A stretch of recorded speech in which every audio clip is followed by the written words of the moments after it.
Pessoal, às vezes a gente tem que meter o dedo em certas feridas e falar de certos assuntos que geram polêmicas, que são espinhosos. Mas eu não vou fugir desse tema, não. A gente precisa falar sobre o Gerson, o capitão do Flamengo. E aí, vamos falar de tática?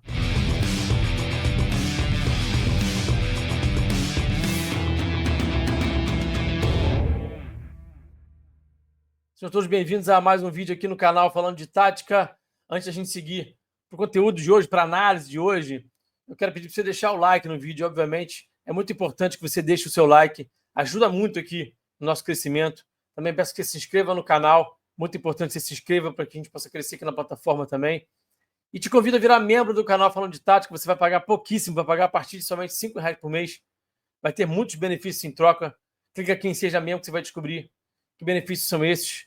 Se não tiver o botãozinho aqui embaixo, Seja Membro, você vai entrar aqui na descrição do vídeo e vai ter um link ali para você acessar e vai virar membro do canal falando de tática. O que eu posso garantir é o seguinte, a relação é ganha-ganha. Você vai ganhar daí, eu vou ganhar daqui também, todo mundo vai ficar feliz, o investimento é quase que simbólico. Então, realmente te convido a virar membro aqui do nosso canal falando de tática, tá? Tenho certeza que você não vai se arrepender. Bom, gente, vamos lá, vamos falar sobre o Gerson e por que eu estou trazendo esse assunto hoje, né? Porque eu estou sentindo que é um assunto que precisa ser debatido. Muita gente aqui nos comentários dos vídeos, também nas redes sociais, nas postagens que eu faço, falando sobre o Gerson e como o Felipe pode fazer para tentar potencializar esse jogador e aí uma mudança eventual de posição do Gerson, voltar o Gerson para o meio. Tem bastante coisa para a gente falar. Bom, vamos então cronologicamente falar sobre esse tema, né? O Gerson teve o problema renal no ano passado, ele vinha jogando por dentro como segundo volante com o Tite e vinha jogando bem. Naquele momento, inclusive, ele vinha recebendo críticas infundadas de uma parte mais histérica da torcida.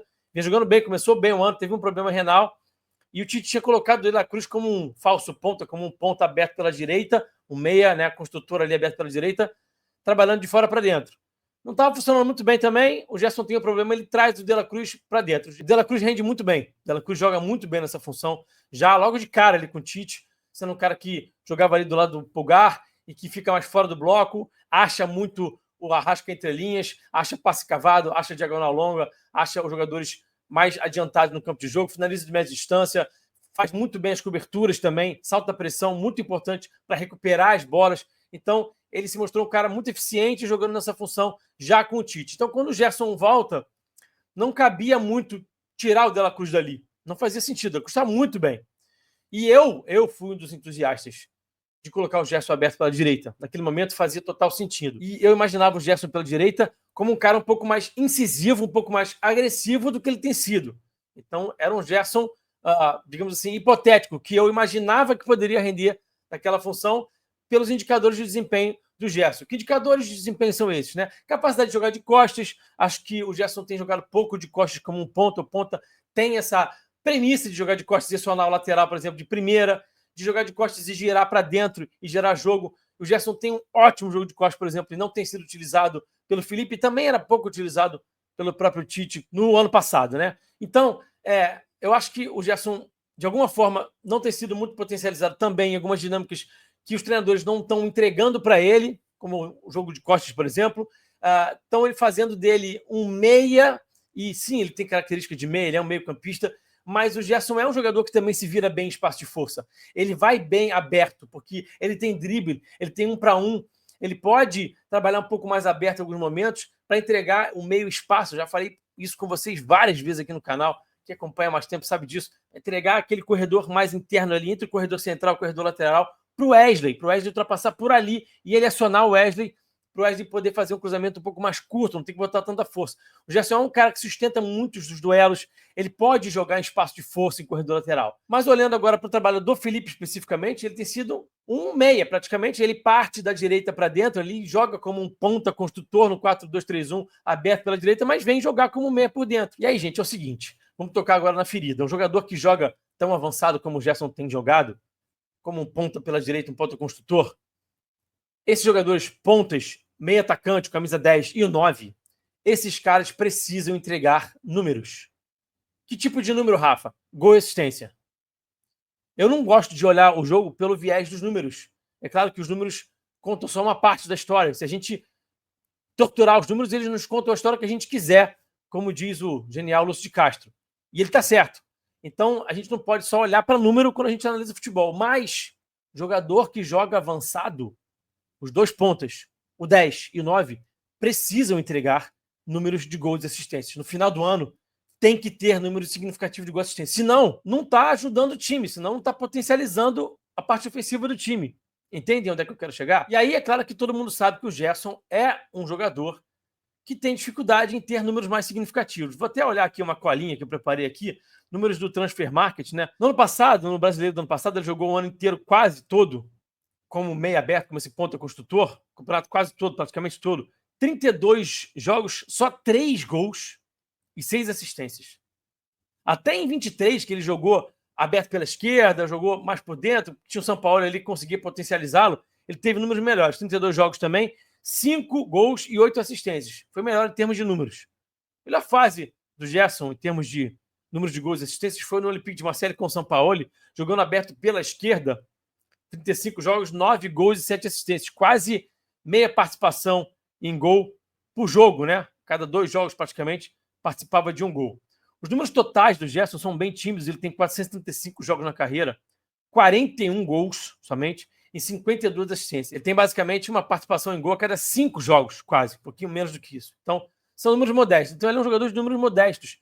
Ele é um jogador de controle de jogo. É um jogador que gera jogo a partir da capacidade que ele tem de reter a bola, de não perder a bola, de trabalhar o jogo, de fazer o jogo andar. E aí eu vejo muita gente dizer, como eu já falei nos comentários aqui dos vídeos e também nas redes sociais, sobre essa possibilidade de recuar o Gerson para ele jogar como um volante, como um segundo homem de meio. Primeira coisa que é importante a gente falar, né? Nesse time do Felipe não tem primeiro e segundo homem, tem 2 volantes que jogam alinhados. Isso é importante a gente deixar bem claro, tá?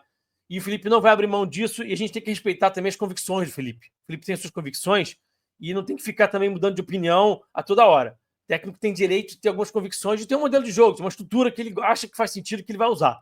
Então, acho que isso aí não cabe até uma crítica. Acho que é uma crítica infundada ao treinador. E acontece o seguinte, gente. De La Cruz e Pulgar, eles são uma dupla de volante muito eficiente. Tem muita gente, inclusive, falando aqui nos comentários, adianta o Nico, adianta o De La Cruz. Bom, vamos falar um pouquinho sobre o De La Cruz, porque é importante a gente falar sobre o De La Cruz quando a gente fala de Gerson. Sim. O pessoal comenta aqui nos vídeos. Recua o Gerson e adianta o Nico De La Cruz para jogar aberto pela esquerda. Ele jogava assim no River. De fato, o De La Cruz tem capacidade de fazer essa função, especialmente jogando mais aberto. O De La Cruz não joga como o Arrascaeta por dentro, de costas, entre linhas. Não é a dele. Isso está mais do que claro. Quem continua insistindo nesse assunto está simplesmente negando a realidade. Mas talvez aberto, onde ele tem um pouquinho mais de espaço para ver um pouquinho mais o jogo de frente, trabalhar na diagonal para poder achar a finalização, achar a associação. Ele se associa muito bem com o 9, com o 10. Ele, ofensivamente, até pode funcionar. Eu não discordo de quem vê com bons olhos. Eu acho que, olhando o jogador que ele pode funcionar dessa forma. Só que a gente precisa falar também, precisa analisar e, olhando para o modelo de jogo do Felipe, é que ele e o Pulgar hoje são essenciais para a saída de bola do Flamengo, para a progressão do time, para a forma como o time avança. O Flamengo hoje tem uma das melhores saídas de bola do Brasil, se não tiver a melhor, que é muito eficiente, muito por conta do Léo Ortiz, que é um jogador absurdo em achar passes. O Léo Pereira também vai bem, o Danilo, quando está em campo também. E por conta dessa dupla, De La Cruz e Pulgar. Perder essa dupla ali pode ser muito prejudicial para o time. A gente precisa olhar para isso de uma forma madura e entender que, de fato, isso é verdade, isso é um fato. Porque a mobilidade, especialmente do De La Cruz, para se mexer e gerar linha de passe, é algo que o Gerson, por exemplo, não tem.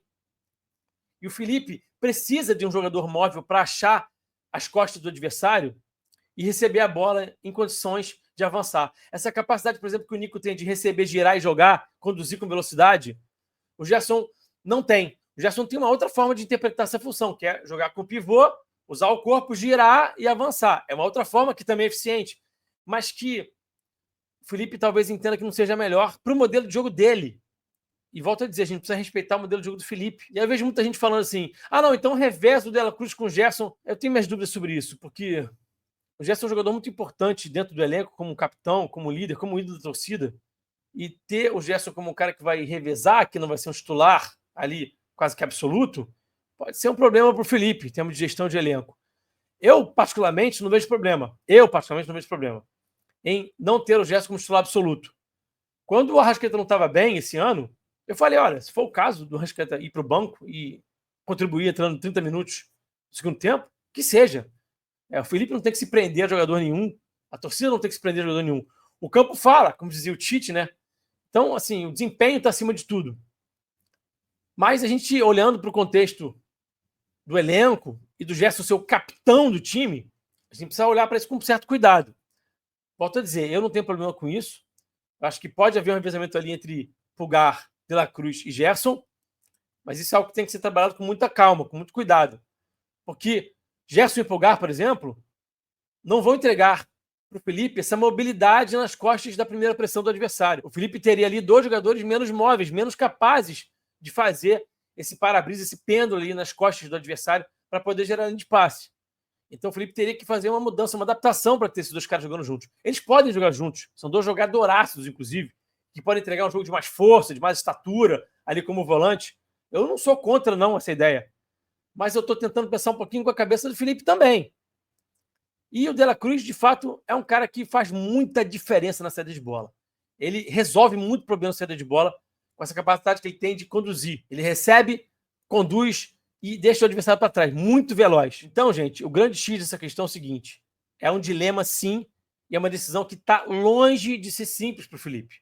Está longe de ser fácil. Não é uma decisão fácil. Nem um pouco.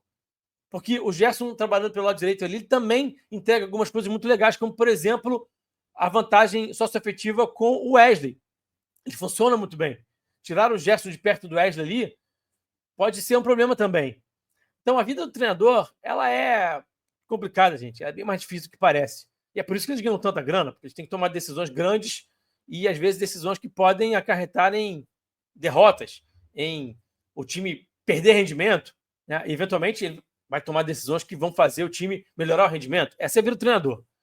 Então, não é uma decisão simples. Eu vejo muita gente comentar aqui nos vídeos, também nas redes sociais. Ah, não, simples, recua o Gerson, abre o De La Cruz. Não é tão simples assim essa escolha. Não é tão simples assim essa escolha. Eu acabei de explicar por quê. Tem algumas implicações aí. Dá para fazer? Dá.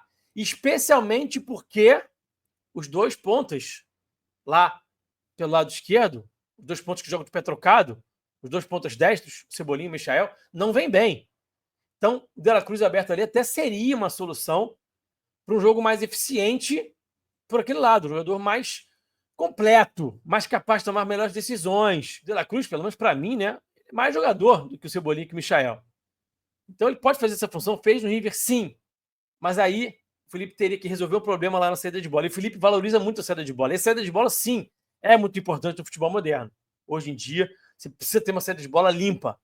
Você prejudicar a sua saída de bola pode ser assim um problemaço. Você pode criar um problemaço para o seu time. Então seria algo que o Felipe teria que parar para trabalhar e para mudar radicalmente uma estrutura que está muito bem, como diria Júnior Maestro, muito bem azeitada. Está funcionando muito bem a saída de bola com o Pulgar e com o De La Cruz. Eles funcionam muito bem alinhados também. O De La Cruz e o Pulgar têm um entendimento muito apurado dessa questão dos volantes juntos, do duplo pivô, que o Felipe valoriza tanto. Eles andam muito juntos ali. O Gerson, por exemplo, quando tem atuado ali, tem atuado um pouco mais avançado em relação ao Pulgar, por exemplo. Última partida que ele jogou como volante, eu percebi muito que ele estava mais avançado, então não estava alinhado com o Pulgar, isso gerou um problema. Eles têm que estar juntos, porque eles juntos, eles alinhados, eles atraem a marcação adversária. Tem um vídeo aqui no canal que eu expliquei em detalhes sobre isso. Tem já uns 2 meses esse vídeo, 1 mês e meio, sei lá. Essa função dos 2 volantes. Eles atraem os volantes adversários e geram espaço entre linhas. Ou então, espaço por fora, porque eles pesam ali o corredor central. O corredor central fica bem denso e o Flamengo pode jogar por fora por conta desse posicionamento dele. Se você tem um volante aqui mais fixo e outro mais avançado, você já quebrou essa estrutura. Esse já não vai atrair marcação como você deveria atrair. Então, tem que parar, trabalhar com o Gerson. Gerson, é alinhado aqui com o Pulgar, é assim que tem que trabalhar. Então, não é tão simples assim, tá? Então, é algo possível? Claro que é possível. Tudo é possível. Nada é impossível. Dá para trabalhar tudo. Só que com o jogo agora, domingo e quarta, quarta e domingo, quinta, domingo, terça, sábado, 2 jogos por semana, 3 jogos por semana, como é que o Felipe vai parar para trabalhar isso? Isso também é uma outra questão que a gente precisa botar na mesa. Então, realmente, é algo que precisa ser debatido com tranquilidade, com naturalidade. O Gerson é um craque, mas ele não tem sido efetivo mais avançado e recuar o Gerson pode não ser tão bom quanto parece, tão simples quanto parece, tão eficiente quanto parece. Esse é o grande ponto. Então, é um assunto delicado e o Felipe tem que botar a cabeça dele para pensar porque de fato precisa de mais efetividade ali na frente, e o Gerson tem sim comprometido um pouquinho ali, jogando mais avançado. O que você acha sobre isso? Deixa aqui o seu comentário, quero ler vocês. Vamos debater isso de forma bem madura, bem tranquila, tá? Sem atacar ninguém, sem chamar ninguém de nada, nem o jogador, nem a mim, nem o Felipe, nem ninguém. Vamos promover um debate tranquilo? Vamos fazer assim? Vamos combinar assim? Então, beleza. Gente, eu quero agradecer mais uma vez pela audiência de vocês. Quero mais uma vez pedir para que você deixe o like, se inscreva no canal e vire membro aqui do canal Falando de Tática. Até o próximo vídeo, forte abraço e eu fui. Valeu.